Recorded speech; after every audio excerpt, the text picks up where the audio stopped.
Nous voulons bénir le nom de notre Dieu ce matin qui nous réunit dans sa maison afin de le célébrer mais aussi le louer.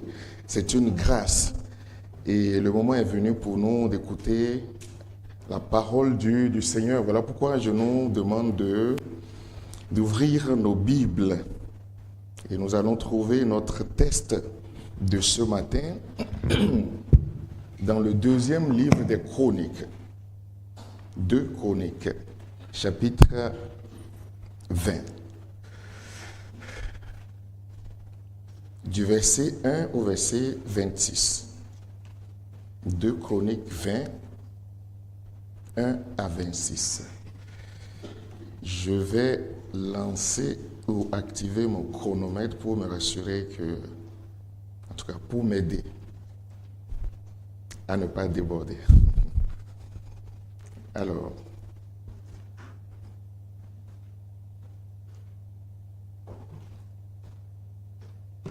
je vais lire dans la version Louis II. Après cela, les fils de Moab et les fils d'Ammon et avec eux les Maonites marchaient contre Josaphat. Peut-être avant de continuer, je vais donner quelques précisions par rapport à ce texte que nous allons lire. Ça pourra nous permettre de comprendre pendant que nous lisons et nous préparer notre cœur à ce que le Seigneur veut nous communiquer aussi. Alors, ce texte nous parle du roi Josaphat, un roi qui a régné à Juda. Et vous savez, pendant son règne, le pays était déjà divisé. Le royaume d'Israël était déjà divisé en deux parties. Vous savez qu'après le règne de Salomon, Israël, le peuple unifié, le royaume unifié a été divisé en deux. Il y a une partie septentrionale, c'est-à-dire une partie au nord. La partie du nord a pris le nom d'Israël. Et sa capitale, c'est Samarie. Et la partie méridionale, la partie qui est au sud, a le nom de Juda. Et sa capitale, c'est Jérusalem. Alors, la particularité de ces deux royaumes, Israël et Juda, qui étaient naguère le peuple de Dieu, est que le royaume du nord s'est prostitué. Quand on parle de prostitution ici, c'est sur le plan spirituel.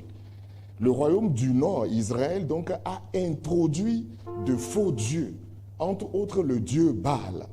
Et lorsque le roi Josaphat régnait sur le royaume du sud, qui est resté fidèle pendant longtemps au Seigneur, et au nord, c'est le roi Akab, que vous connaissez très bien, qui était roi en Israël, dans la partie septentrionale. Et ce roi Akab a régné environ 22 ans en Israël, dans la partie du nord du pays. Et comme vous le savez, sa femme, c'était Jézabel.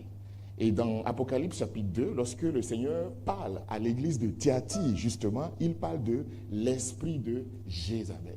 Jézabel qui a introduit, bien évidemment, l'idolâtrie en Israël.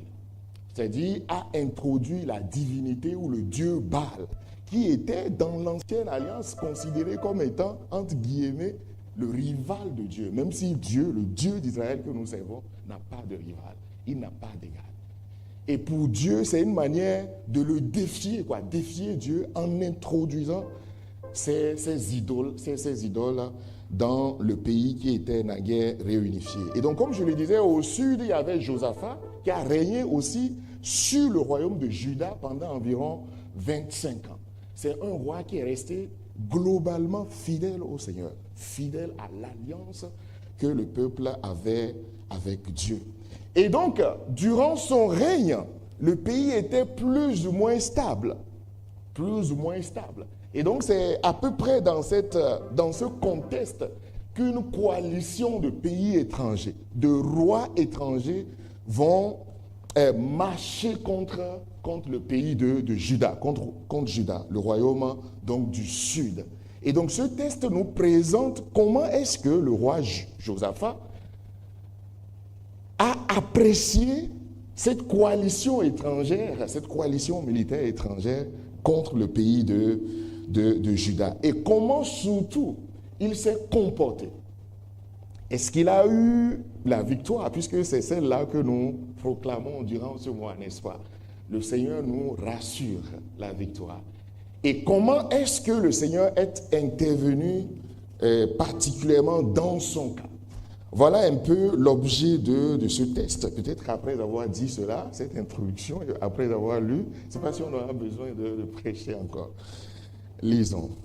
Après cela, donc, les fils de Moab et les fils d'Ammon, et avec eux les Maonites marchaient contre Josaphat pour lui faire la guerre.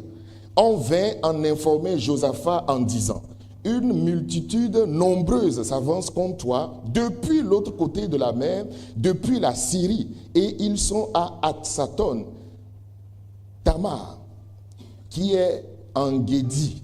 Dans sa frayeur, Josaphat se disposa à chercher l'Éternel. Dans sa frayeur, il se disposa à chercher l'Éternel. Et il publia un jeûne pour tout Juda. Juda s'assembla pour invoquer l'Éternel. Et l'on vint de toutes les villes de Juda pour chercher l'Éternel. Josaphat se présenta au milieu de l'assemblée de Juda et de Jérusalem dans la maison de l'Éternel, devant le nouveau parvis. Et il dit: Éternel, Dieu de nos pères, n'es-tu pas Dieu dans les cieux? Et n'es-tu pas, toi qui domines sur tous les royaumes des nations, n'es-tu pas, toi qui as en main la force et la puissance, et à qui nul ne peut résister?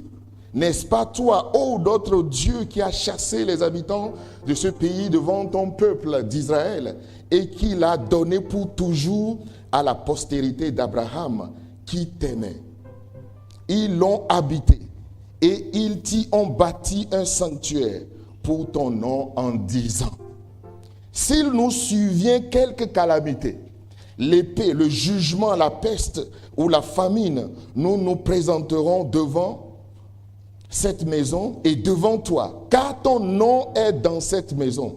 Nous crierons à toi du sein de notre détresse, et tu exauceras et tu sauveras. Maintenant, voici les fils d'Ammon et de Moab et ceux de la montagne de Séir, chez lesquels tu n'as pas permis à Israël d'entrer quand il venait du pays d'Égypte, car il s'est détourné d'eux et il ne les a pas détruits. Verset 11. Voici qui nous récompense en venant nous chasser de ton héritage dont tu nous as mis en possession.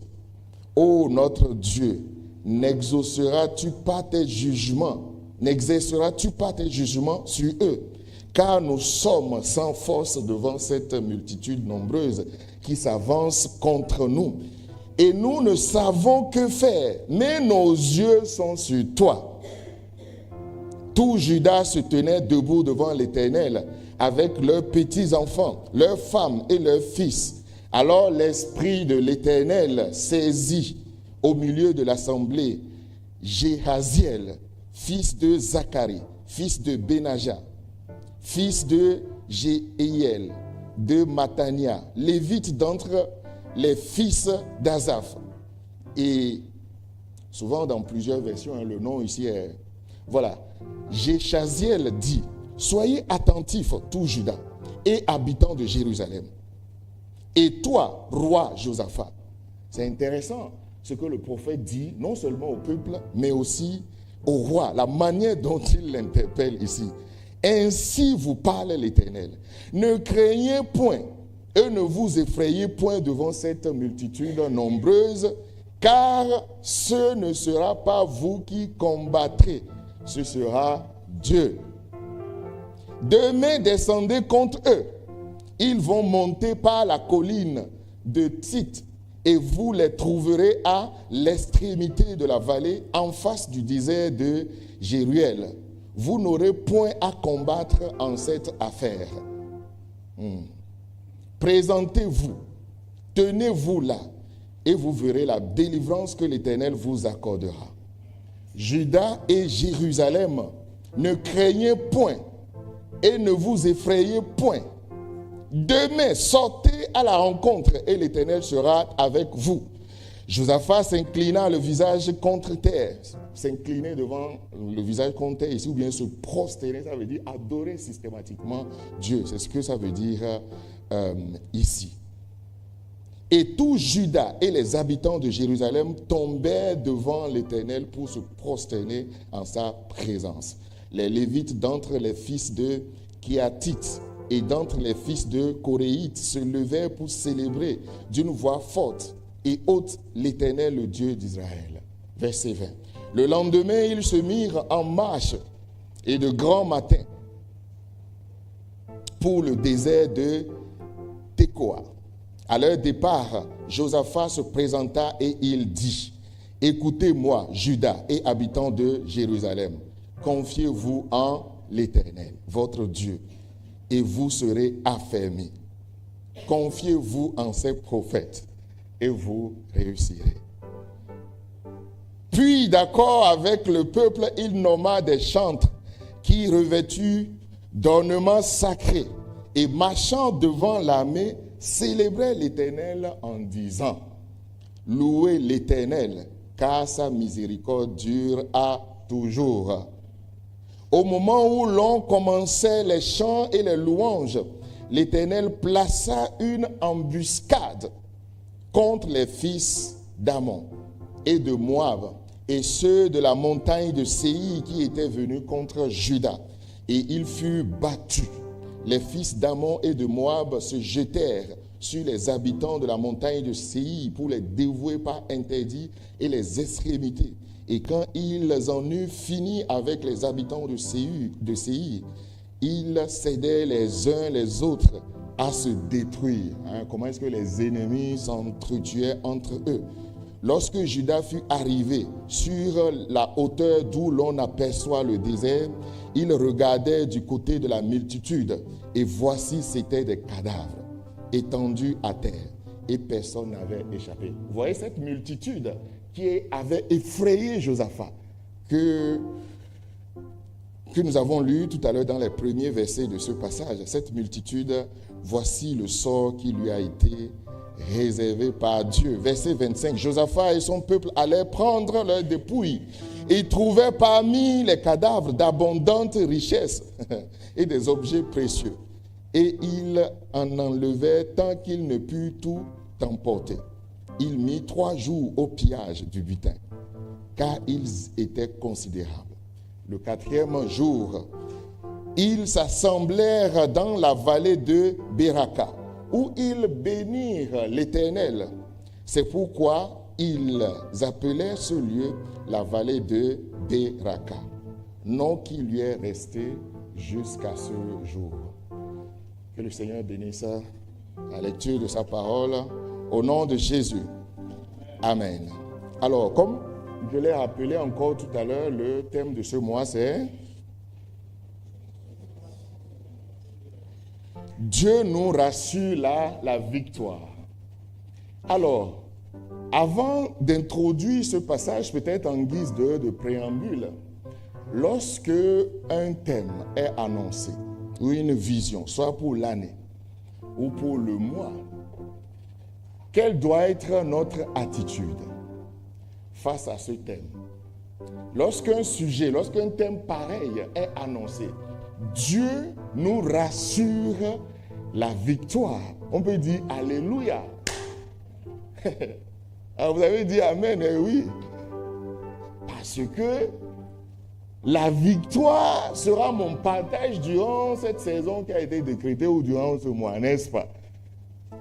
Ça, c'est une posture. Ça peut être une réaction. Ça peut être un état d'âme. Ça peut être une manière de se positionner par rapport à ce thème en l'occurrence. Mais ce matin, je voudrais attirer notre attention sur un fait.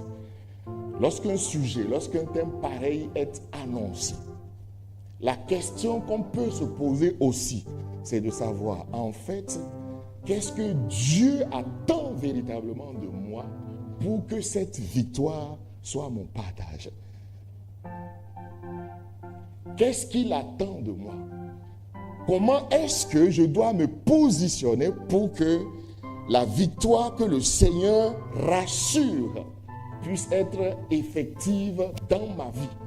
Et lorsqu'on dit ou lorsqu'on parle de victoire, forcément, il y a des sous-entendus. Ça veut dire qu'il y a des ennemis. N'est-ce pas?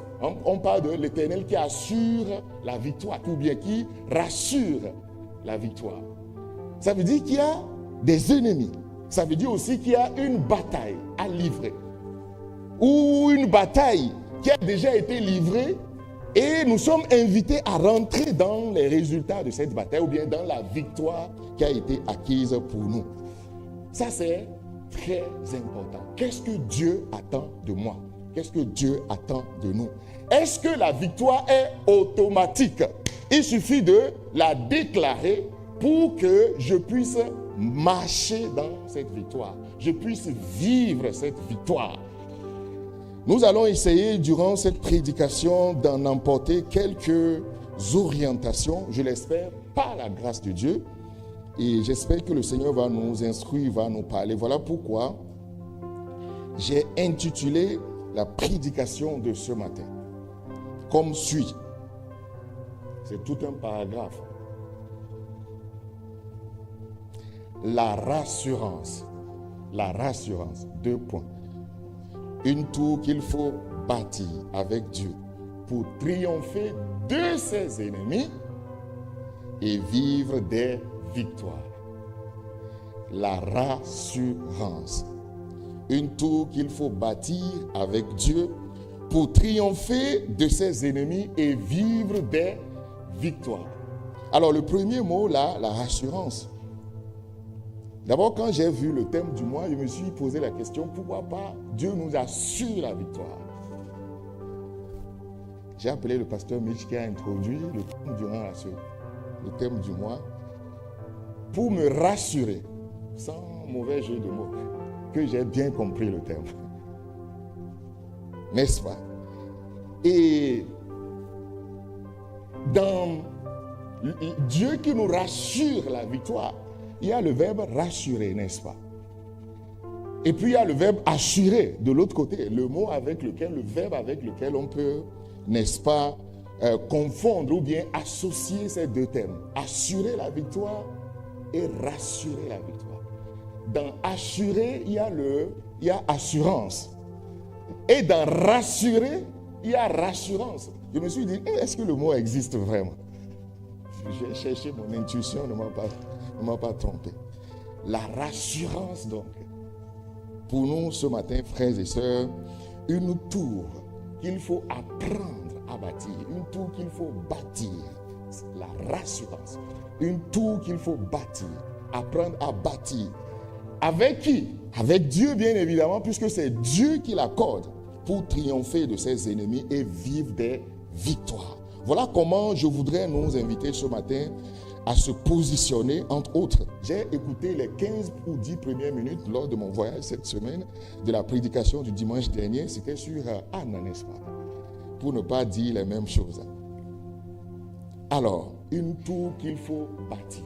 Vous savez que le mot tour, la terminologie tour, c'est un mot biblique qu'on trouve dans les Écritures, que ce soit dans l'Ancienne Alliance, dans l'Ancien Testament, comme dans le Nouveau Testament. Voilà pourquoi dans Proverbe, par exemple, Proverbe chapitre 18, verset 10, un texte que vous connaissez peut-être, la Bible nous dit « Le nom de l'Éternel est une tour forte. » Le nom de l'Éternel est une tour forte. Le juste s'y réfugie et s'y trouve en sûreté. Alors, le nom de l'Éternel, le nom de Yahvé est une tour forte, et le juste s'y réfugie et se trouve en sûreté. Et ce verset en lui seul, il condense déjà le sujet, le thème que j'ai annoncé tout à l'heure, c'est-à-dire cette tour qu'il faut apprendre à bâtir avec le Seigneur pour vivre des victoires dans notre marche avec le Seigneur. Dieu lui-même comme une tour. Dieu lui-même comme un lieu où on peut se réfugier, on peut se cacher, on peut se tenir en sûreté.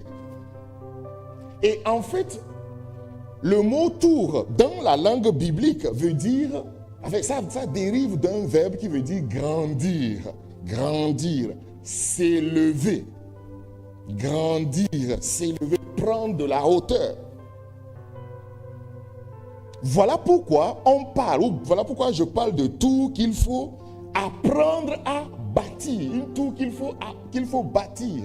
C'est-à-dire, cette tour, elle n'est pas érigée du jour au lendemain. Ce n'est pas une magie, pas un claquement de doigts que la tour, elle est érigée. C'est-à-dire, la tour, elle est bâtie ou elle est le résultat de quelque chose, d'une action, d'une œuvre. Peut-être le monde dans lequel nous sommes nous prédispose à certaines choses.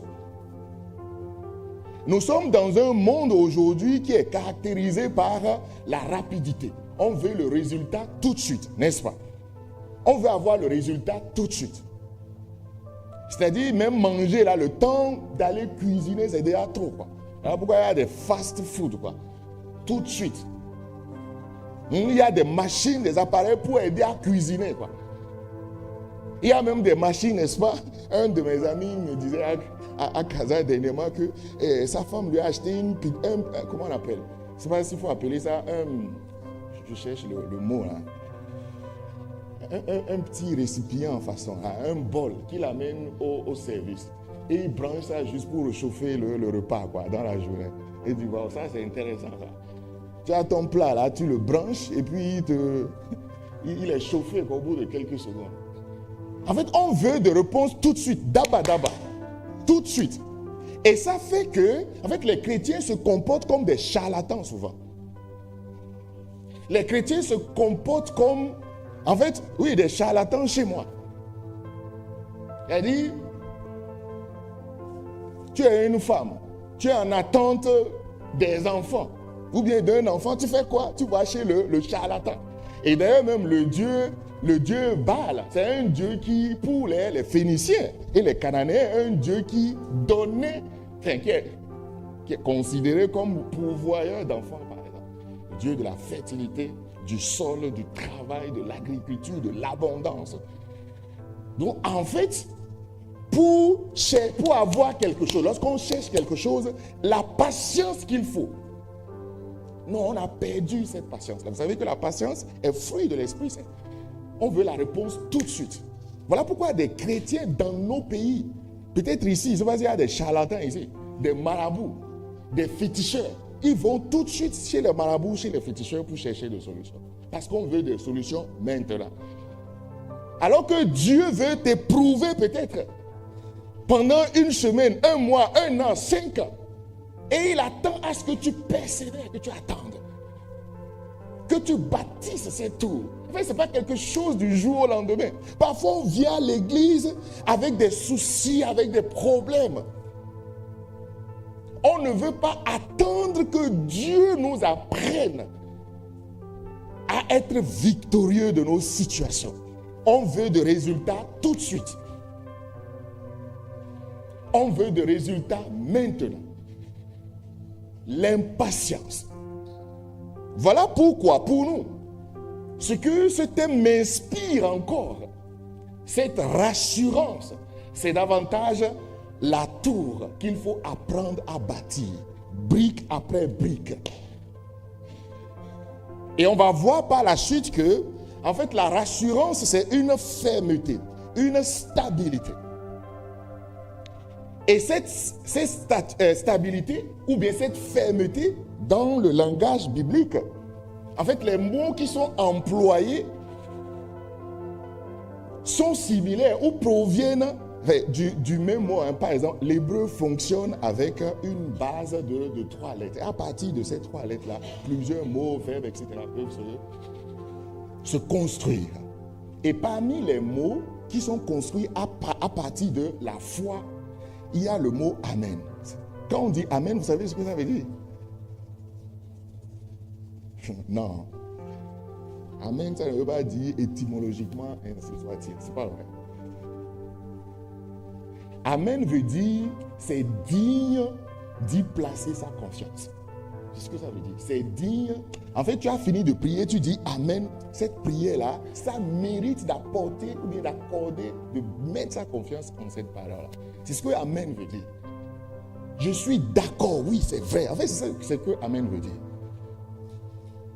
C'est vrai, vous voyez, non? Quand on dit ainsi soit-il, Ce n'est pas tout à fait la même chose. Ainsi soit-il, ça veut dire que, ok, puisque j'ai prié, la réponse, elle est automatique. Non, en fait, quand je dis Amen, j'exprime à Dieu que la prière que je viens de faire monter à Dieu, puisque c'est à Dieu que j'adresse ma prière, cette prière-là, elle est digne de confiance. Je dis Amen. Oui, ça, je peux dire Amen à ça. C'est vrai. C'est ce que Amen veut dire d'abord. Et comme je le disais tout à l'heure, la tour ici, comment est-ce qu'il faut la concevoir? Puisque cette tour, il faut la bâtir. La tour a plusieurs fonctions dans les Écritures, dans la Bible en particulier, dans l'Ancien Testament, comme je le disais tout à l'heure, c'est un mot biblique. Et dans 2 Chroniques en particulier, ça a été cité à plusieurs reprises où les enfants de Juda, les enfants d'Israël, ont érigé à plusieurs séquences des tours. La ville de Jérusalem est bordée, enfin, est jalonnée de tours. Il y a plusieurs tours. On va voir donc ces différentes fonctions. 4 fonctions de tours qu'on peut relever dans les Écritures avant de continuer notre prédication. Alors la première fonction de la tour dans l'Ancienne Alliance, dans la Bible en particulier, c'est une fonction défensive. La tour, elle est érigée et elle a une fonction défensive. En l'occurrence, sur le plan militaire. Et en fait, cette tour qui est incrustée dans la muraille, comme à Rabat, comme dans les grandes villes fortifiées, d'où les villes fortifiées. Par exemple, Jéricho, une ville fortifiée, Jérusalem aussi, ville fortifiée. Et la tour, elle est incrustée dans la muraille. Et constitue donc un lieu stratégique, ici comme première fonction défensive. Et cette fonction défensive, ce qu'il faut comprendre, c'est que en même temps, elle joue le rôle de protection, de refuge, mais en même temps joue un rôle de dissuasion. Parce que celui qui est à l'intérieur de la tour, il peut voir ses ennemis venir. Alors que l'ennemi ne le voit pas, notamment. L'ennemi peut ne pas le voir. L'ennemi peut soupçonner qu'il est là. Mais il peut ne pas le localiser dans la tour, puisque la tour c'est une élévation. La tour, elle est haute. Donc c'est un lieu stratégique qui donne une position surélevée. Et à partir de cette position, on peut voir loin. Et donc celui qui est dans la tour, il voit loin. Il voit l'ennemi de loin. Donc c'est quelque chose de très important. Et la deuxième fonction, c'est la fonction de vigilance ou bien de guet ou d'alerte précoce. En langage militaire, on utilise ce mot, alerte précoce. La personne qui est dans la tour, qui a une vue panoramique, lorsqu'elle voit des troupes, lorsqu'elle voit des mouvements suspects, cette personne a pour rôle d'alerter la hiérarchie militaire. Ah, nous observons des choses qui ne sont pas normales. Un rôle d'alerte. Donc quand tu es dans la tour, ça veut dire que la tour te positionne dans une situation d'alerte. Tu es vigilant, tu observes, tu vois la vigilance pour le chrétien. Et la troisième fonction, c'est la fonction de refuge, bien naturellement, bien évidemment, où l'on se retire en cas d'attaque. Si malgré tout, s'il y a d'attaque, la tour constitue un lieu sûr où les habitants de la ville peuvent se réfugier, peuvent s'abriter, peuvent se protéger. Puisque la manière dont elle est construite, elle peut résister à des attaques, elle peut résister à des coups, etc. C'est une barrière protectrice. Et enfin, la troisième fonction, c'est une fonction de stockage. Et dans la tour, on stocke les armements offensifs. Lorsque vous voulez aller à la guerre, c'est là que vous stockez vos munitions. Vous gardez là vos stocks nécessaires. C'est comme un lieu où les forces sont concentrées. Les forces militaires sont concentrées. Vous n'avez pas besoin, en fait, les armes n'étaient pas gardées à la maison.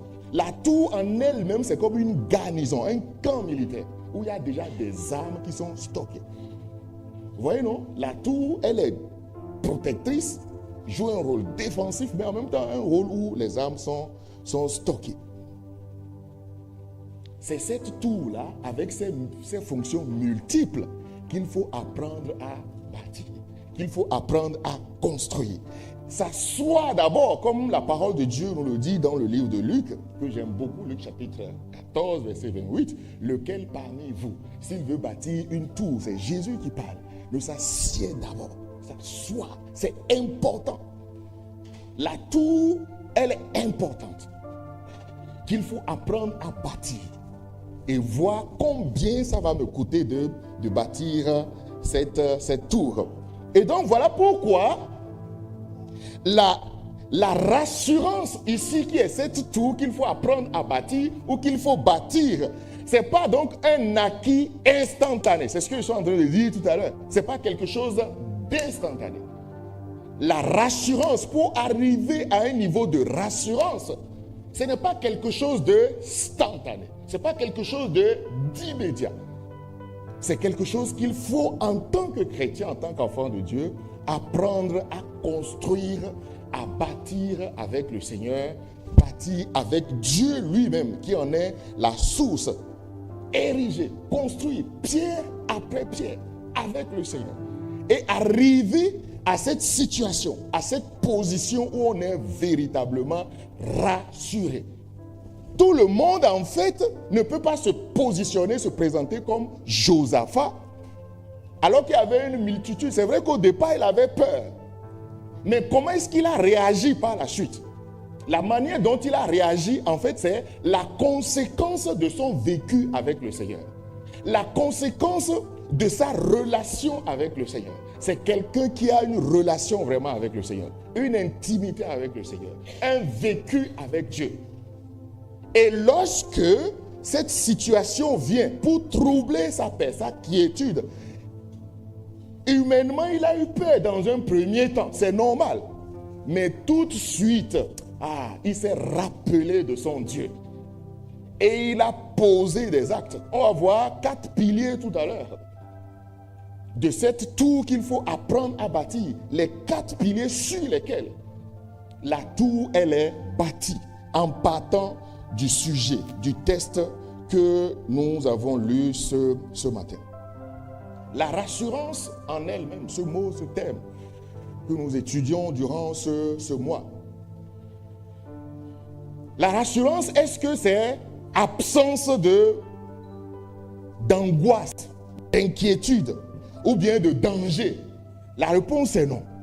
La rassurance ne veut pas dire, ou lorsque nous proclamons que Dieu nous rassure la victoire, ça ne veut pas dire qu'il n'y aura pas de danger. Non, il y aura toujours de danger. La rassurance n'est pas absence de danger, absence d'ennemis. Les ennemis sont là. Voilà pourquoi dans l'intitulé, j'ai ajouté qu'il faut apprendre à bâtir cette tour afin de triompher de ses ennemis. Les ennemis sont là et ils seront toujours là aussi longtemps que le Seigneur Jésus-Christ ne sera pas de retour. Les ennemis seront là. Et ces ennemis vont rester bras croisés? Non, ils vont attaquer. Ils vont attaquer en l'occurrence les chrétiens. Ils vont attaquer le monde. Mais Jésus nous a dit, nous a déjà préparé, n'est-ce pas, qu'on sera même persécuté. On n'aime pas entendre ça.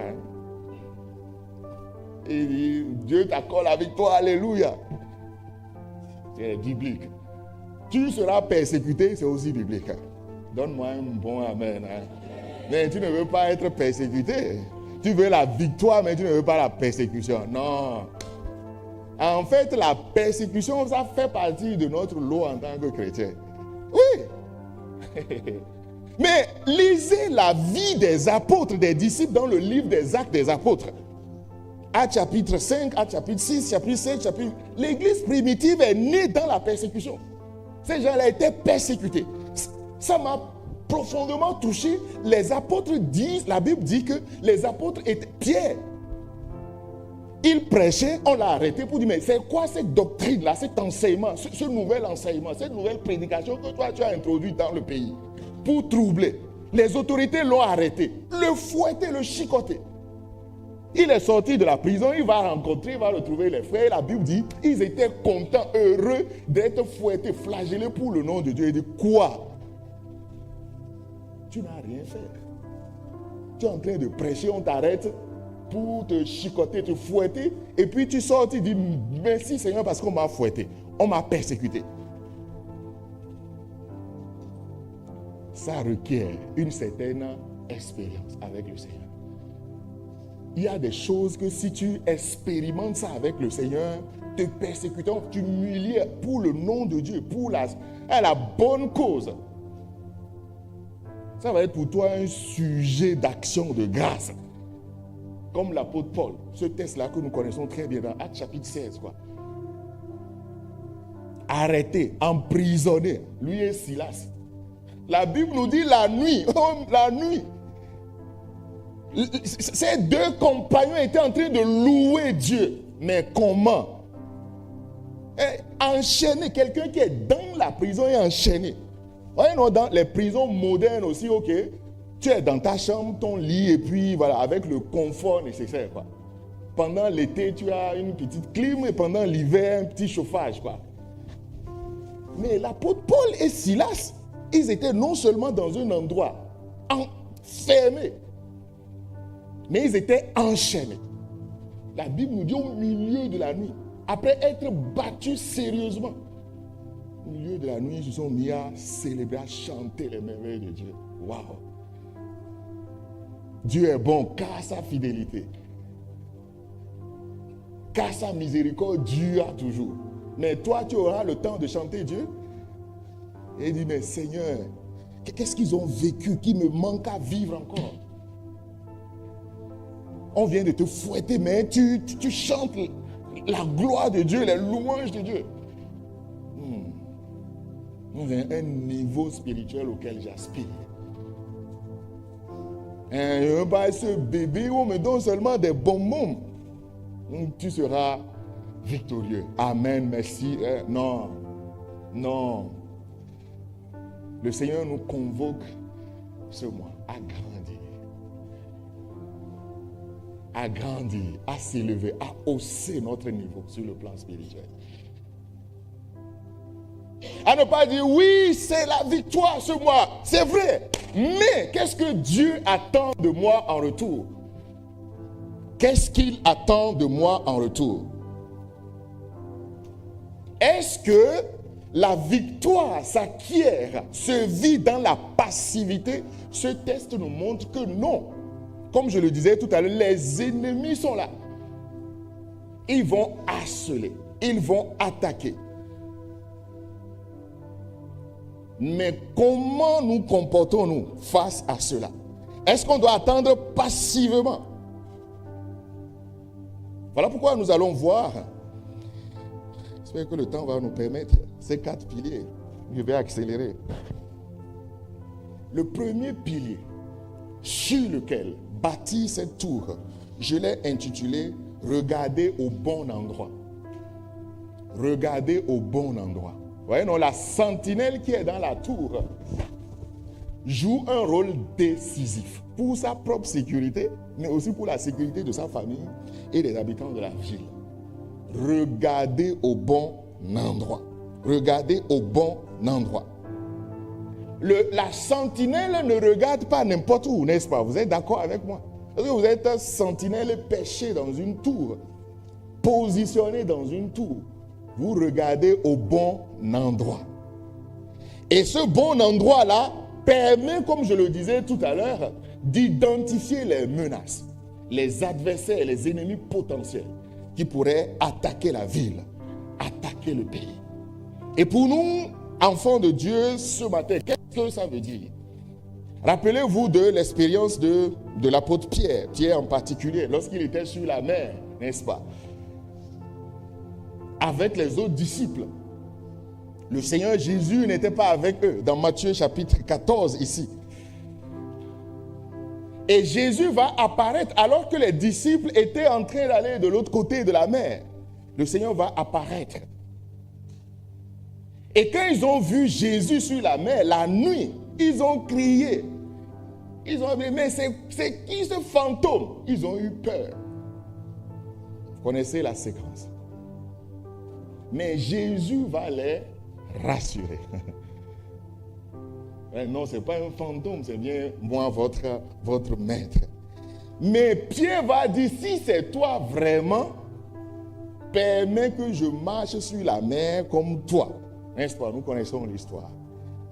Et au verset 29 ici de Matthieu chapitre 14, Jésus lui dit,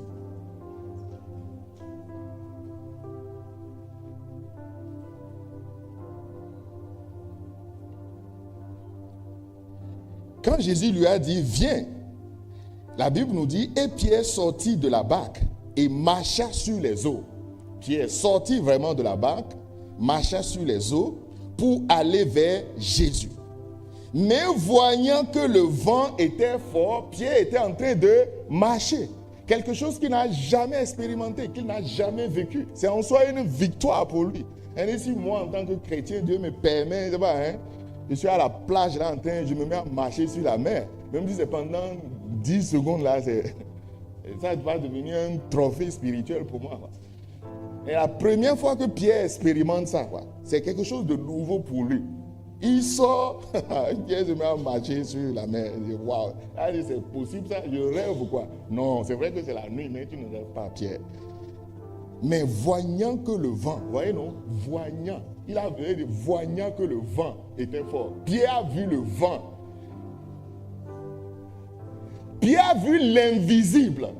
En fait, je voudrais nous interpeller sur la nature de nos problèmes. Voyez, non, lorsque nous sommes accablés parfois, notre regard, notre perception sur le problème, la situation difficile que nous vivons, que nous traversons, généralement, c'est une perception déformatrice qui déforme vraiment la réalité. Tiens, toi, tu as vu le vent ou comment? Voyant que le vent soufflait, il a vu. Non, elle a vu. Quoi? Comment tu as vu le vent? Voyant que le vent soufflait fort, il eut peur, c'est normal. Cette perception, cette fausse perception, a fait monter en lui, dans son cœur, une peur paralysante. Et la Bible nous dit, et comme il commençait à enfoncer, il s'écria, Seigneur, sauve-moi. Seigneur, sauve-moi. Le Seigneur l'a secouru, n'est-ce pas? Vous connaissez la suite. Homme de peu de foi. Pourquoi as-tu douté? Pourquoi as-tu douté? Pierre a douté. Pourquoi il a douté? Le mécanisme du doute de Pierre est venu comment? C'est après la fausse perception qu'il a eu de son problème, ou bien de la situation qu'il vivait. Ce matin, peut-être que tu es en train de vivre une situation. Quel est ton regard, les yeux que tu portes sur ce problème-là? Peut-être que tu vois ce problème comme quelque chose d'infranchissable. En fait, tu vois ce qui n'existe pas en réalité. Tu accordes une attention à ce qui ne le mérite pas en réalité. Le Seigneur nous invite ce matin à ne pas accorder d'attention à nos problèmes, à nos situations, mais à regarder vers lui. Dès que Pierre est en train de couler, n'est-ce pas? Vous voyez, non? Qu'est-ce qui a provoqué? Qu'est-ce qui a amené Pierre à couler? C'est parce qu'il a déplacé son regard. Et le Seigneur lui dit, viens. Et il s'est mis à marcher.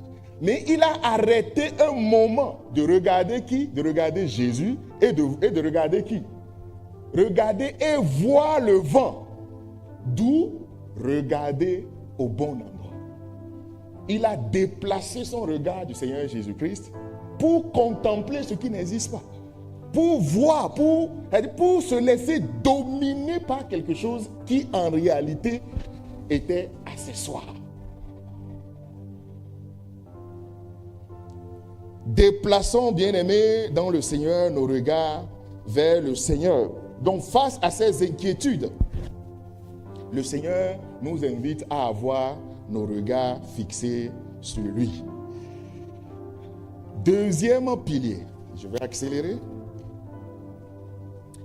La conjugaison de l'action de Dieu et de l'action de l'homme. La conjugaison de l'action de Dieu et de l'action de l'homme. La véritable fortification, comme on l'a vu tout à l'heure avec la tour, n'est-ce pas? Elle protège de manière continue. Pas seulement en fait au moment où l'attaque survient, comme c'est le cas pour nous ici avec Josaphat. Vous voyez, non, le premier point que nous avons développé, lorsque les ennemis ont commencé par menacer le pays, qu'est-ce que Josaphat a fait? D'abord lui-même il s'est fortifié et il convoque tout le pays à tourner leur regard vers le Seigneur. Non pas tourner leur regard. C'est vrai que les adversaires étaient là, des milliers de personnes. Mais Josaphat dit non, on va arrêter de les regarder. Parce que c'est une coalition de pays étrangers. Ce n'est même pas un seul pays, ce n'est pas de plusieurs pays. Arrêtons de regarder cette multitude, mais regardons plutôt vers le Seigneur. Alléluia. Alléluia. Et dans 2 Chroniques, comme je le disais tout à l'heure, la conjugaison de l'action de Dieu, mais aussi de l'action de l'homme. Regardons ce que 2 Chroniques nous dit rapidement. Le texte que nous avons lu au verset 22, au moment où l'on commençait les chants et les louanges, au moment où l'on commençait, quand cette multitude menaçait le pays, le peuple d'Israël va poser un acte décisif. Après l'intervention du roi, mais aussi du prophète. Au moment où l'on commençait les chants et les louanges, l'Éternel plaça une embuscade. Au moment juste où le peuple s'est mis à chanter, à célébrer, à louer Dieu, c'est en ce moment-là, de manière simultanée, pendant que le peuple louait Dieu, Dieu s'est chargé, s'est occupé de placer une embuscade sur le chemin des ennemis du peuple. Dieu a agi donc de manière simultanée à l'action d'adoration, de prière du peuple. D'où la conjugaison de l'action de Dieu, mais aussi de l'action de l'homme. Pour vivre cette victoire ou vivre ces victoires, le Seigneur t'attend aussi à poser des actes. Ce ne sont pas ces actes qui sont méritoires pour ton salut, pour ta victoire. Mais en fait, déplacer ta confiance non pas en tes capacités ou en des capacités extérieures, mais les déplacer vers le Seigneur, lui et lui seul. Et l'intervention de Dieu n'attend pas la fin ou bien n'attend pas forcément lorsque tu as été écrasé, lorsque la bataille est enclenchée, Dieu lui-même se met à l'œuvre. Et il t'invite seulement à regarder vers lui pour apprécier la victoire qu'il a pour toi. Voilà pourquoi dans Philippiens, il nous dit, ne vous inquiétez de rien. Ne vous inquiétez de rien. Rien ne doit nous inquiéter. Alléluia. Le troisième point ou le troisième pilier de notre tour, je l'ai intitulé « Une habitation partagée ». Comme je l'ai dit tout à l'heure, la tour ne sert pas à protéger une personne, à garder une personne, mais c'est une habitation partagée. C'est un lieu partagé qui abrite le peuple, qui protège le peuple. Dans Juge chapitre 9, verset 51, la parole de Dieu nous dit, il y avait au milieu de la ville une forte tour. Il y avait au milieu de la ville une forte tour où se réfugiaient tous les habitants de la ville. Où se réfugiaient tous les habitants de la ville. Hommes, femmes. Et il fermait sur eux. Et il montait sur le toit de la tour. La tour, c'est une habitation où plusieurs personnes peuvent s'y retrouver. Qu'est-ce que cela peut nous apprendre? En fait, j'ai besoin de ta rassurance dans le Seigneur pour moi-même être rassuré. Le fait de te voir être rassuré, cela est une prédication, un message pour moi.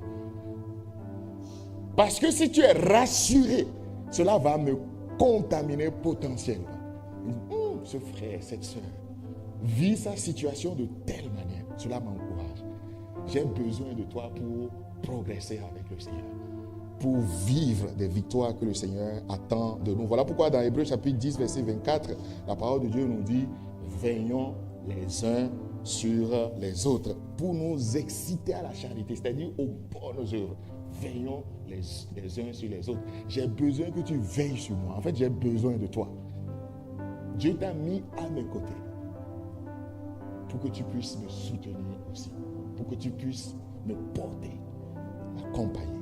Et le dernier pilier, nous allons nous arrêter là, je l'ai intitulé « Croire » pour y puiser sa rassurance. Croire pour y puiser sa rassurance.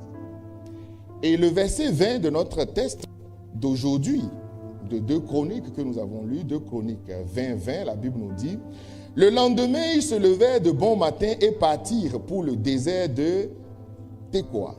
Comme ils partaient, Josaphat se présenta et dit: écoutez-moi. Ouais, non, le prophète avait déjà parlé. Il se présenta devant le peuple et dit: écoutez-moi, Juda et habitants de Jérusalem. Confiez-vous en l'Éternel, votre Dieu, et vous serez affermis. Lorsqu'on se confie à Dieu, à l'Éternel, le résultat c'est quoi? On est affermi. C'est-à-dire on est rassuré. Lorsqu'on se confie en Dieu, la confiance ici c'est la foi. Hein, non? Et ça vient donc du même mot que Amen, ou bien le mot qui a donné Amen. C'est digne de foi, c'est digne de confiance. Confiez-vous en Dieu, c'est-à-dire le fait de se confier à Dieu. En fait, c'est quelque chose de relationnel. Lorsqu'on se confie à Dieu, cela produit la rassurance, c'est-à-dire la fermeté, la consistance. Donc, confiez-vous en l'Éternel, votre Dieu, et vous serez affermis. Confiez-vous en ses prophètes, et vous réussirez. Ce test-là a fait tourner ma tête. Donc ça veut dire que les prophètes jouent un grand rôle. C'est-à-dire les messagers de Dieu, les porte-paroles de Dieu jouent un rôle. Et lorsqu'on se confie en Dieu, il nous affermit. Et lorsqu'on croit, on place notre confiance en Dieu, il nous affermit. Et lorsqu'on se confie aux prophètes que Dieu a envoyés, aux envoyés, aux messagers de Dieu, ça produit quoi? La réussite. Donc ça veut dire que les prophètes de l'Éternel jouent un rôle dans le succès, la réussite du peuple de Dieu. Pendant que je méditais sur ça, Dieu me dit: non, Pierre, calme-toi. Au lieu de voir ça peut-être comme, non, on peut se gargariser avec ça. L'homme de Dieu, non. C'est une responsabilité devant le Seigneur. D'être prophète. Être prophète de Dieu, c'est une responsabilité. D'où pour nous, en fait, pour le prophète, pour le porte-parole de Dieu, le rôle qu'il a à jouer, les conseils qu'il a donnés, les orientations qu'il a données. Parce que ces paroles sont censées incarner celles de Dieu lui-même. Le prophète qui porte la parole de Dieu pour aider le peuple à réussir dans sa vie quotidienne. Nous attendons le succès dans nos études, le succès par rapport à nos conditions, le travail, on vit peut-être une situation de chômage ou bien une situation familiale difficile, etc., etc. 2 solutions. Premièrement, se confier en Dieu pour avoir la rassurance. Et cette rassurance, ce n'est pas un exercice intellectuel. Ce n'est pas un exercice psychologique. Vous savez qu'on enseigne ça à l'école, n'est-ce pas? Dans les compétences transversales qui sont enseignées dans les universités. On l'enseigne, la maîtrise de ses émotions, la confiance en soi, etc. Non, ce n'est pas de ça qu'il s'agit ici. Ce n'est pas, ok, je vais me concentrer pour faire confiance en Dieu. Non, ce n'est pas ça. En fait, c'est une relation intime avec le Seigneur. Non, ce n'est pas un exercice intellectuel. Je manque de confiance, je me concentre. Ce n'est pas du yoga, quoi. Quand tu veux préparer tes examens, on te dit peut-être il faut bien respirer. Non. La confiance avec le Seigneur, non, ce n'est pas ça. Ce n'est pas ces exercices-là qui vont t'amener à un niveau de rassurance. La rassurance ici, c'est la fermeté, la stabilité qui est donnée par un agent extérieur. Et cet agent extérieur, c'est qui? C'est Dieu lui-même. Et en fait, comment est-ce qu'il faut comprendre pour finir ce sujet? La rassurance est donnée par Dieu qui est l'agent extérieur. Il me la donne, moi qui suis un agent fragile, un agent qui est exposé à des doutes, un agent qui est exposé à des inquiétudes, des interrogations, etc. Donc en fait, en me livrant au Seigneur, à sa parole, Dieu fait un transfert de fermeté en moi. Et ce transfert de fermeté produit en moi l'assurance, le calme dont j'ai besoin pour marcher sur les océans, pour marcher sur les problèmes, pour marcher sur les adversaires, pour marcher sur les ennemis. Donc, je dois recevoir ce transfert de Dieu qui est l'agent extérieur vers moi qui suis un agent fragile, un agent exposé aux doutes, exposé aux inquiétudes et aux interrogations. Je prie que le Seigneur nous fortifie par sa parole et qu'il nous donne de nous livrer à lui. Et que ce transfert de son autorité, de sa parole, puisse agir puissamment en nous. Père, béni sois-tu pour ta parole ce matin.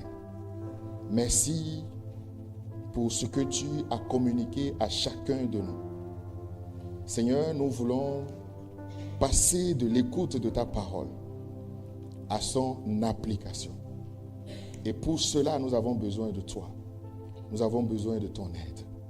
Seigneur, je prie ce matin pour ceux-là qui traversent des interrogations, des inquiétudes, afin que ta grâce les ranime au nom de Jésus, que ta parole les fortifie. Père, ne permets pas que l'ennemi sème le doute dans nos cœurs. Le doute, la peur, les inquiétudes sont les ennemis de notre rassurance, les ennemis de notre victoire. Mais nous te prions ce matin au nom de Jésus, que tu nous donnes de puiser notre force, notre victoire en toi. Notre victoire se trouve en toi et nous voulons la puiser en toi. Par notre communion avec toi, Seigneur, nous croyons que nous serons vainqueurs. Tu as fait de nous des plus que vainqueurs.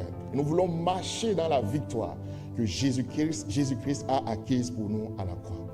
Béni sois-tu. Continue de travailler dans nos cœurs et dans nos vies pour la gloire de ton nom, pour l'édification de ton Église. Nous prions au nom de Jésus.